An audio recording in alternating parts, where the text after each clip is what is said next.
जय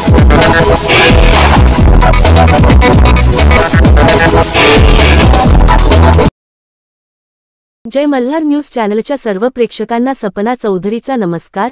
नंदुरबार जिल्ह्यातील अतिदुर्गम भागात असलेल्या अक्कलकुवा तालुक्यातील उखळी नदीवर पूल नसल्यामुळे शाळेकरी मुला-मुलींचा नदीच्या वाहत्या प्रवाहातून जीवघेणा प्रवास। नंदुरबार जिल्ह्यात गेल्या 6 दिवसापासून होत असलेल्या पावसामुळे अनेक नदी नाले प्रवाहित झाले आहेत। अक्कलकुवा तालुक्यातील छापडीच्या उकलापाडा गावाजवळ असलेल्या उखळी नदीवर पूल नसल्यामुळे जीव धोक्यात घालून पाण्याच्या प्रवाहातून वाट काढत आहेत। अंगणवाडी आणि जिल्हा परिषद शाळा पाटीलपाडा येथे असल्यामुळे विद्यार्थ्यांना नदी पार करून शिक्षण घेण्यासाठी जावे लागत आहे। नंदुरबार जिल्ह्यातील विद्यार्थ्यांना जीव धोक्यात घालून शिक्षण घेण्याची वेळ आली आहे। येथील ग्रामस्थांच्या वतीने उकलापाड्याच्या चापडी उखली नदीवर लोखंडी पूल तयार करावा अशी मागणी वारंवार करण्यात येत आहे। या गंभीर समस्येकडे स्थानिक लोकप्रतिनिधी व प्रशासन जाणीवपूर्वक दुर्लक्ष करीत असल्याचे दिसून येत आहे।